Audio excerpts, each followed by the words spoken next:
దేవుని పరిశుద్ధ నామానికి మహిమ కలుగును గాక. హల్లెలూయా. ఉజ్జీవ ప్రార్థనల్లో 2వ దినము దేవుడు తన కృపను బట్టి మనల్ని ప్రవేశపెట్టాడు. నిన్నటి దినము ఉజ్జీవ ప్రార్థనల ద్వారా మీరు ఆశీర్వాదాన్ని, దీవెనను పొందుకున్నారని నమ్ముచు ప్రభుని స్తుతిస్తున్నాం. ఈ రాత్రికాల సమయంలో దేవుని వాక్యంలోండి ఒక చిన్న వాక్య భాగాన్ని మనం ధ్యానం చేసుకుందాం. మార్కు సువార్త 5వ అధ్యాయము 21వ వచనం నుండి కొన్ని వచనాలు అందరం కలిసి చదువుకుందాం. నాతో పాటు మీరు కూడా కలిసి చదవండి. దేవుని వాక్యాన్ని కలిసి మనందరం గమనిస్తూ చదువుదాం. మార్కు సువార్త 5వ అధ్యాయము 21వ వచనం. యేసు మరలా దోణి ఎక్కి అద్దరికి వెళ్ళినప్పుడు బహుజన సమూహము ఆయన యొద్దకు కూడి వచ్చెను. ఆయన సముద్ర తీరమున ఉండగా సమాజ మందిరపు అధికారులలో యాయీరు అను ఒకడు వచ్చి ఆయనను చూచి ఆయన పాదముల మీద పడి, నా చిన్న కుమార్తె చావనయున్నది, అది బాగుపడి బ్రతుకునట్లు నీవు వచ్చి దాని మీద నీ చేతులుంచవలనని ఆయనను మిగుల బతిమాలు కొనగా ఆయన అతనితో కూడా వెళ్ళెను. బహుజన సమూహమును ఆయనను వెంబడించి ఆయన మీద పడుచుండి. చిన్న ప్రార్థన చేసుకుందాం. పరిశుద్ధ మహోన్నతురానికి స్తోత్రాలు. ఈ రాత్రికాల సమయంలో మీరు మాకు ఇచ్చిన మంచి సమయాన్ని బట్టి వందనాలు ప్రభువా. నీ దైవికమైన ప్రసన్నతను, నీ సన్నిధిని మాకు తోడుగా ఉంచండి. నీ వాక్కు ద్వారా నాయన మమ్ములను విశ్వాసములో మీరు బలపరచండి. నాయన నన్ను మీరు సంపూర్ణంగా నీ సిలువ చాటును మరుగుపరిచి నోటి బురగా వాడుకొనమని యేసునామమున ప్రార్థిస్తున్నాము తండ్రి, ఆమెన్. యేసుక్రీస్తు ప్రభు ఈ లోకంలో జీవించిన దినాల్లో జరిగిన ఒక ప్రాముఖ్యమైన సంఘటన ఈ సువార్తలలో వ్రాయబడిన ఇప్పుడు మనం చదువుకున్న సంఘటన. యాయీరు అనే ఒక వ్యక్తి ఉన్నాడు. జైరస్ అంటారు ఇంగ్లీష్లో. యాయీరు అనే వ్యక్తి యొక్క చిన్న కుమార్తె రోగం వచ్చింది. ఆమె చనిపోవడానికి సిద్ధంగా ఉందని యాయీరు అనే వ్యక్తి వచ్చి యేసయ్య దగ్గరకు వచ్చి ఆయన బ్రతిమలాడుతున్నాడు. ఆయన పాదాల మీద పడ్డాడు. పిల్లల విషయంలో తల్లిదండ్రులు చాలా సెన్సిటివ్గా ఉంటారు. కొన్నిసార్లు పిల్లలకు ప్రాణాపాయ స్థితి వస్తే తల్లిదండ్రులు తల్లడిల్లిపోతారు. ఇక్కడ యాయీరు కూడా యేసు ప్రభు దగ్గరికి పరుగున వచ్చాడు. చాలా ఆశతో వచ్చాడు, నిరీక్షణతో వచ్చాడు. నా కష్టానికి ఈయన దగ్గర పరిష్కారం ఉంటుంది, నా కూతురు జీవితాన్ని, నా కూతురు చనిపోకుండా యేసు ప్రభు ఖచ్చితంగా నిలబెడతాడు, నా కూతురు బ్రతుకును దేవుడు బాగు చేస్తాడు, వ్యాధిని స్వస్థపరుస్తాడని ఒక విశ్వాసంతో యాయీరు అనే వ్యక్తి యేసు ప్రభు దగ్గరకు వచ్చి ఆయన పాదముల మీద పడగానే నాతో పాటు రాయ్యా నీవు అని అడిగితే యేసయ్య ఆ వ్యక్తితో పాటు బయలుదేరి అతని ఇంటికి వెళ్తున్న సమయంలో 25వ వచనం నుండి అది ఇంకొక ఇన్సిడెంట్ మనకు కనబడుతుందండి. యేసు ప్రభు ఏమో యాయీరు అనే వ్యక్తి యొక్క కుమార్తెను స్వస్థపరుద్దామని, బాగు చేద్దామని వెళ్తూ ఉంటే దారిలో జనులు గుంపులుగా ఆయన మీద పడుతున్నారంట. ఎందుకంటే రక్షకుడు, స్వస్థపరిచే దేవుడు వారి దారిలో వస్తే, కనబడితే ఎవరికి వారు మేలు పొందుకుందాము అనే తాపత్రయంతో యేసు ప్రభువును వెళ్ళడానికి కూడా సరిగ్గా దారిచ్చుండరు. 12 ఏళ్ల నుండి రక్తస్రావ రోగం కలిగిన స్త్రీ యేసు ప్రభు యొక్క వస్త్రపు చెంగును ముట్టి స్వస్థపడటం ఇదే సంఘటన, ఇదే సందర్భంలో జరిగింది. సో యేసు ప్రభు ఏమో యాయీరు అనే వ్యక్తి ఇంటికి వెళ్తున్నారు అతని కుమార్తెను బాగు చేయాలని. ఈ మధ్యలో ఒక మాటలో చెప్పాలంటే యేసు ప్రభు ఇంటెన్షనల్గా హీల్ చేయలేదు, కానీ యేసు ప్రభు యొక్క వస్త్రపు చెంగును వెనుక భాగం నుండి వచ్చి ముట్టుకున్న ఒక స్త్రీ రక్తస్రావ రోగం నుండి విడుదల పొందింది. ఆ తర్వాత యేసు ప్రభు ఒక డైలాగ్, యేసు ప్రభుకి ఆమెకు మధ్యలో ఒక సంభాషణ జరిగినట్లుగా చూస్తాం. యేసు ప్రభు అడుగుతారు, నా వస్త్రపు చెంగును ముట్టినది ఎవరు, ప్రభావం నాలో నుండి వెడలిపోయిందంటే శిష్యులు అంటారు, యేసయ్య నువ్వు భలే చెప్తున్నావు, ఇంతమంది నీ మీద పడుతుంటే నీ ప్రభావం ఒకరిలోకే వెళ్ళింది అంటున్నారు ఏంటి మీరు అని అంటే ఆ స్త్రీ యేసు ప్రభు ఎదుటికి వచ్చి ఆమెకు జరిగిందంతా చెప్పుకుంది, ఆమె సంగతి అంతా చెప్పుకుంది అనే మాట ఉంటుంది. ఈ కాన్వర్జేషన్ జరుగుతూ ఉండగా యాయీరు యొక్క మానసిక స్థితి మనం అర్థం చేసుకోవచ్చు. ఇప్పుడు చూడండి, డాక్టర్ ఆపరేషన్ థియేటర్లో ఉన్నారు, ఇంకొక పేషెంట్ పరిస్థితి చాలా సీరియస్గా ఉంది.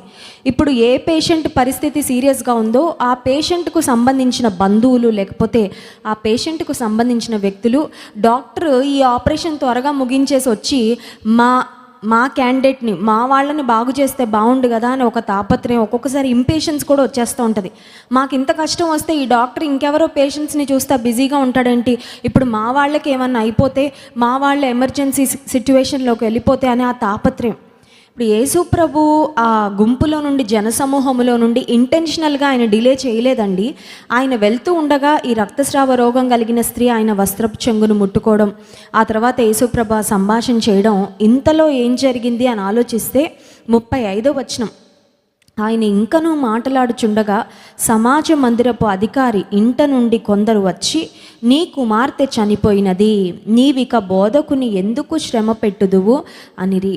యాయిరు ఈ మాట వినగానే యాయిరు స్థానంలో ఇంకొకరు ఎవరైనా ఉంటే చాలా డిసప్పాయింట్ అయిపోయి యేసయ్య దగ్గరకు వచ్చి ఒక రెండు బాధతో కోపంతో కూడా రెండు మాటలు మాట్లాడి ఉండొచ్చు. ఏమనంటే, యేసయ్య నువ్వేదో వచ్చి అనారోగ్యంతో ఉన్న నా కుమార్తెను లేవనెత్తుతావని, స్వస్థపరుస్తావని కోటి ఆశలతో నీ దగ్గరకు వస్తే ఈవిడెవరో నీ వస్త్రపు చెంగును ముట్టుకుందంట, ఆవిడతో మాట్లాడుతూ ఉండిపోయావు. ఇప్పుడు చూడండి, మీరు రావడానికి ఆలస్యం అయిపోయింది, నా కుమార్తె ఏమో చనిపోయింది, ఇంకా నాకు నిరీక్షణ లేదు, మా అమ్మాయి బ్రతుకుతుందని విశ్వాసంలో బలహీనంగా ఉన్న వాళ్ళు ఇంకొకళ్ళు అయ్యింటే వేరేలా స్పందించేవారు. కానీ ఈ యాయిర్ అనే వ్యక్తికి ఇంటి నుంచి కబురు వచ్చింది, నీ కుమార్తె ఆల్రెడీ చనిపోయింది. ఆ ఇంటి నుంచి కబురును మోసుకొచ్చిన వ్యక్తులే ఇంకొక మాట కూడా చెప్తున్నారు, ఒక సలహా ఏంటంటే, ఇంకా నువ్వు బోధకుని తొందర పెట్టకు, ఎందుకంటే బోధకుడు వ్యాధిగ్రస్తుల్ని బాగు చేస్తాడేమో కానీ చనిపోయిన వారిని లేపుతాడా, మాకైతే అంత విశ్వాసం లేదు, కాబట్టి బోధకుని తొందర పెట్టకు అని ఆ యాయిర్ ఇంటి నుంచి ఆ చావు వార్తను మోసుకొచ్చిన వ్యక్తులు సలహా ఇస్తున్నారు. కొన్నిసార్లు మనలో కొంచెం విశ్వాసం ఉన్నా ఎదుటి వాళ్ళు మన విశ్వాసం మీద అలా నీరు పోసేయగానే ఉన్న విశ్వాసం కాస్త ఆవిరైపోతూ ఉంటుంది. ఇక్కడ యాయిరుని గమనించినట్లయితే he had very strong faith, he had very vibrant faith. చాలా గొప్ప విశ్వాసం యాయిర్లో కనబడుతుంది. ఆ గొప్ప విశ్వాసం ఏంటంటే, జరగాల్సిందంతా జరిగిపోయింది, all is said and done, ఇంకా చేయగలిగింది ఏం లేదు. ప్రాణం ఉన్నప్పుడే కదా ప్రాణాన్ని కాపాడుకునేది, ప్రాణం ఉన్నప్పుడే కదా ప్రాణాన్ని మనం నిలబెట్టుకోవడానికి ప్రయత్నాలు చేసేది అని ఒక నార్మల్ పర్సన్, ఒక దేవుడు లేని వ్యక్తి ఎలా ఆలోచిస్తారో అలా ఆలోచించలేదు. కానీ ఒక విశ్వాస నేత్రాలతో యాయిరు యేసు ప్రభుని మృతమైన నా కుమార్తెను కూడా లేపగలడు అనే విశ్వాసంతో చూశాడండి. అందుకని యాయిరు ఏం చేశాడంటే, చూడండి 35వ వచనం, 36వ వచనం, యేసు వారు చెప్పిన మాట లక్ష్య పెట్టక భయపడకము, నమ్మిక మాత్రం ఉంచుమని సమాజ మందిరపు అధికారితో చెప్పి పేతురు, యాకోబు సహోదరుడు యోహాను అను వారిని తప్ప మరి ఎవరినైనాను తన వెంబడి రానివ్వక సమాజ మందిరపు అధికారి ఇంటికి వచ్చి వారు గొల్లుగా నుండి చాలా ఏడ్చుచు ప్రలాపించుచు ఉండుట చూచి. ఒక మాటలో చెప్పాలంటే సమస్య చేతులు దాటిపోయింది. కొన్నిసార్లు మన జీవితంలో కూడా సమస్య ముదిరిపోద్ది అనమాట. ఇంకెలా అంటే ఇంకా ఎవ్వరు కూడా సహాయం చేయలేరు, no point of no return అని ఒక మాట వాడుతూ ఉంటారండి. పాయింట్ ఆఫ్ నో రిటర్న్ అనే మాటకు అర్థం ఏంటంటే, ఒక సమస్య తారాస్థాయికి వెళ్ళిపోయాక ఇంకా అది తగ్గుముఖం పట్టే అవకాశం, ఇంకా అది రివర్స్ అయ్యే అంటే వెనుక స్థితి పూర్వస్థితి వచ్చే అవకాశం లేనట్లుగా అయిపోవడం అనమాట. యాయిరు కుమార్తె జీవితంలో ఆమె మృతి నొందిన తర్వాత it almost was at a point of no return. ఆ పరిస్థితి ఎలా ఉందంటే, చనిపోయిన కుమార్తె మళ్ళీ ఇంకా వెనక్కి రాదు అనే స్థితిలో ఉంది. కానీ యేసు ప్రభు యాయిరుకు చెప్పిన మాట ఏంటంటే, నేను అద్భుతం చేయడానికి వస్తాను, నేనేమి నా ప్రయాణాన్ని ఆపను, ఇక్కడ ఏదో మధ్యలో మాట్లాడుతూ ఉండిపోయాను, కానీ I am on my mission. చనిపోయిన వారిని కూడా లేపడానికే నేను ఈ లోకానికి వచ్చాను, వ్యాధిగ్రస్తులను స్వస్థపరచడానికి ఈ లోకానికి వచ్చాను, మృతులను సైతం లేపడానికి ఈ లోకానికి వచ్చాను. నేనేం ఆగను, ఈ వార్త వచ్చినంత మాత్రాన నేను చేయాల్సిన కార్యాన్ని నేను చేయకుండా మానను. అయితే నీవు మాత్రము భయపడక నమ్మిక మాత్రము ఉంచు అని యేసయ్య చెప్తున్నాడు. నీ జీవితంలో ఒకవేళ సమస్య ముదిరి పాకాన పడిపోయిందేమో, నా చేతులు దాటిపోయిందండి, ఇంకా మా కుటుంబం చేతిలో ఏమీ లేదండి పరిస్థితి, the problem is too much, ఇంకా మేము భరించే స్థాయిని దాటిపోయింది, మేము ఈ పరిస్థితిని చక్కబెట్టుకునే స్థాయిని దాటిపోయింది, ఇంకా మాకెవ్వరూ సహాయం చేయలేని స్థాయికి మా సమస్య వెళ్ళిపోయింది అన్న స్థితిలో నీవు ఉన్నట్లయితే, యేసుక్రీస్తు ప్రభు యాయిరుతో ఏం చెప్పారు అది మీతో నాతో కూడా ఈ రాత్రికాల సమయంలో చెప్తున్నారు. యేసయ్య చెప్పిన మాట ఏంటంటే, భయపడకు, ఎందుకంటే పరిస్థితులు చూడగానే మనుషులంగా మనకు మొట్టమొదట వచ్చేది భయం, రెండవది నమ్మిక మాత్రం, జస్ట్ బిలీవ్, నువ్వు నమ్మంతే, పని నేను చేస్తాను, నువ్వు నమ్ము. హల్లెలూయా. కన్నా నమ్మడమే చేత కాదు. అద్భుతాలు ఎందుకు పొందుకోవడం లేదంటే నమ్మటం చేత కాక, నమ్మలేని స్థితిలో మిగిలిపోయి చాలాసార్లు మన జీవితంలో అద్భుతాలకు దగ్గరగా వచ్చి పోగొట్టేసుకుంటామండి. 1 మార్క్తో ఒక క్వాలిఫైయింగ్ ఎగ్జామ్లో డిస్క్వాలిఫై, ఒక ఎంట్రన్స్ ఎగ్జామ్లో డిస్క్వాలిఫై అయిపోయిన వాళ్ళకి ఎంత బాధ ఉంటుందో, కొన్నిసార్లు 1 minute ఫ్లైట్ మిస్ అయిపోయిన వాళ్ళకి ఎంత బాధ ఉంటుందో. ఒకసారి నాకు అలాగే జరిగిందండి. నేను కాలిఫోర్నియా అనే స్టేట్కి వెళ్ళినప్పుడు మా కజిన్ దగ్గరికి సెలవులకి చాలా ప్లాన్డ్గా బయలుదేరాను.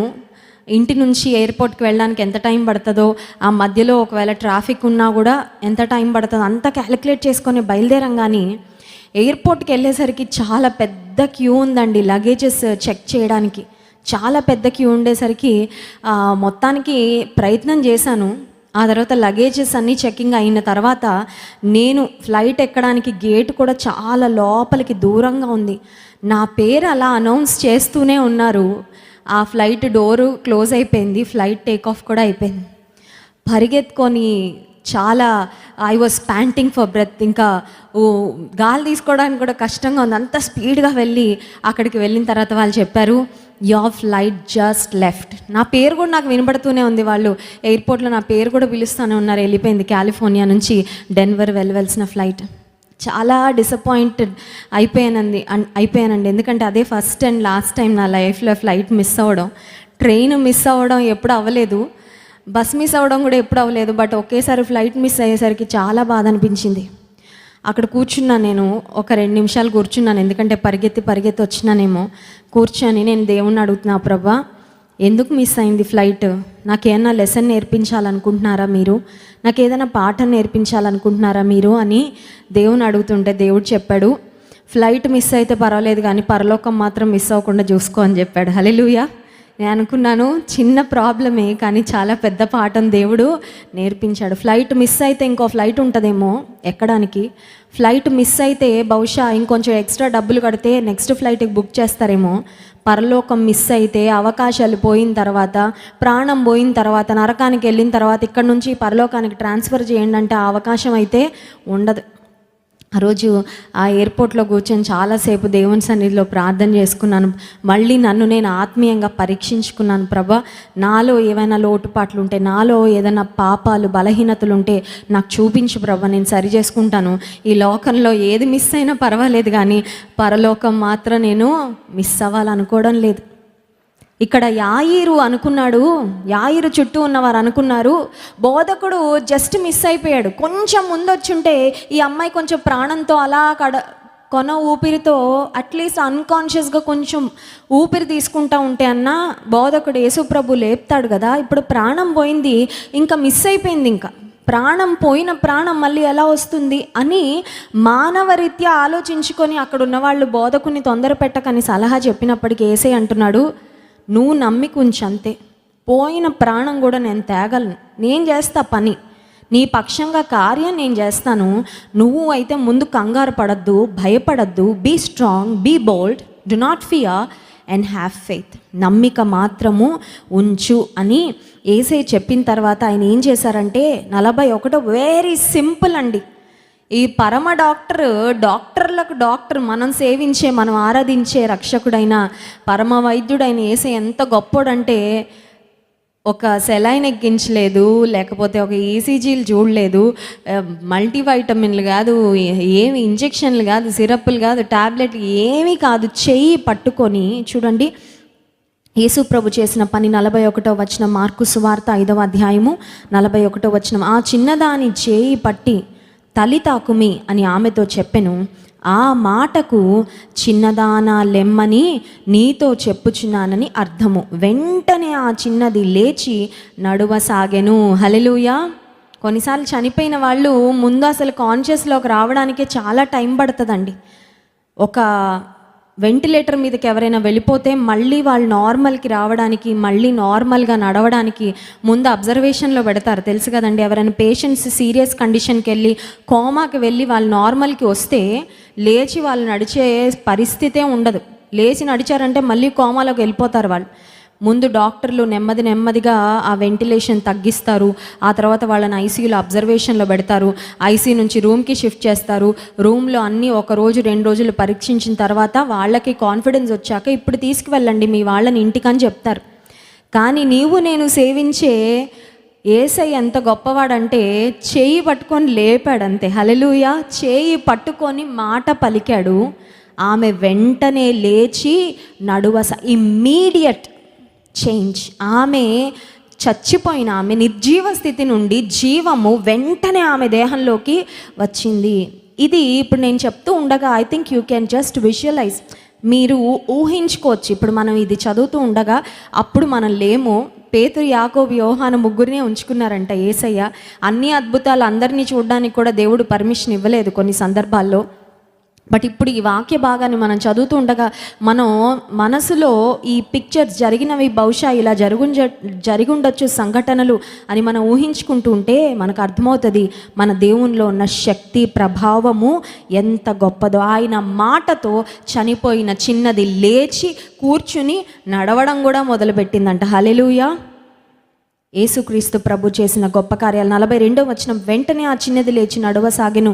ఆమె 12 సంవత్సరముల ప్రాయము గలది. వెంటనే వారు బహుగా విస్మయముందిరి.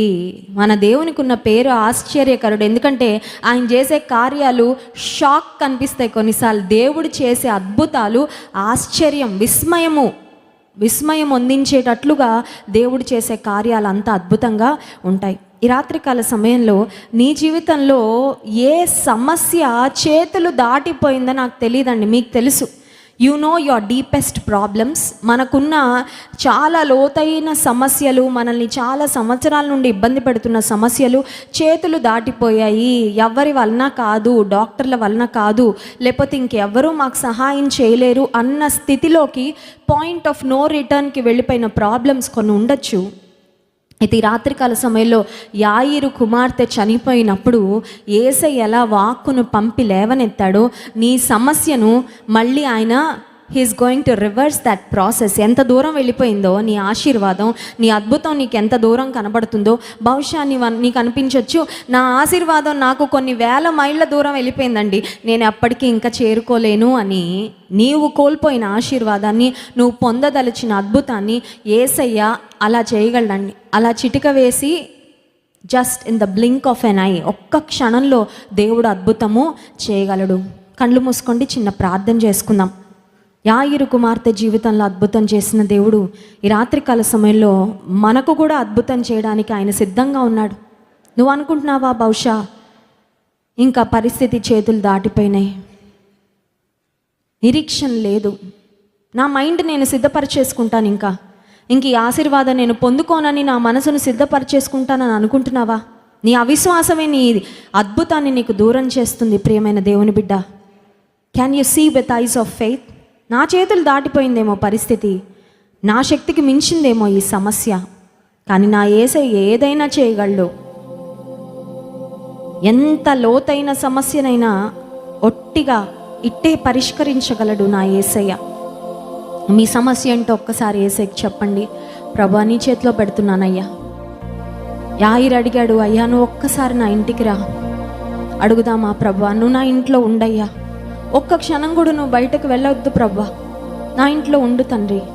ఎందుకంటే నువ్వు ఉంటే నాకు మేలు జరుగుతుంది, నువ్వు ఉంటే నా సమస్యలకు పరిష్కారం వస్తుంది, నీవు ఉంటే నా జీవితంలో అద్భుతాలు జరుగుతాయి. పరిశుద్ధ మహోన్నతురానికి స్తోత్రాలు. ఈ రాత్రికాల సమయంలో యాయిరు కుటుంబంలో, యాయిరు ఇంటిలో ఒక విషాదాన్ని ప్రభువా, ఆ విషాదాంతంగా నువ్వు వదిలిపెట్టలేదయ్యా. చనిపోయిన యాయిరు కుమార్తెను తిరిగి లేపావు ప్రభా, వెంటనే స్వస్థత పొంది వెంటనే నడవసాగిందని నీ వాక్యంలో ఉంది. ఈ రాత్రికాల సమయంలో మా కుటుంబాలలో, మా జీవితాలలో నీ జోక్యాన్ని కోరుకుంటున్నాం ప్రభా. ఏ ఆరోగ్య సమస్యలు మమ్మల్ని పట్టి పీడిస్తున్నాయో, మమ్మల్ని భయపెడుతున్నాయో, మమ్మల్ని నిరాశలోకి తోసేస్తున్నాయో, ఏ సమస్యలను చూసి ఇంక ఇవి ఎప్పటికీ పరిష్కారం కావని అనుకుంటున్నామో వాటి విషయాల్లో నీ జోక్యాన్ని, నీ ఇంటర్ఫియరెన్స్ని కోరుకొని నీ మీద నమ్మిక ఉంచి యాయిరు కుమార్తె జీవితంలో అద్భుతం చేసిన దేవుడు మా జీవితంలో కూడా అద్భుతం చేస్తావని నమ్మి నీ చేతుల నుండి అద్భుతం పొందుకోవడానికి నీ సహాయం దయచేయండి. విన్న వాక్యం మా హృదయాల్లో ఫలింపచేయండి. యేసు నామమున ప్రార్థిస్తున్నాం తండ్రి, ఆమేన్.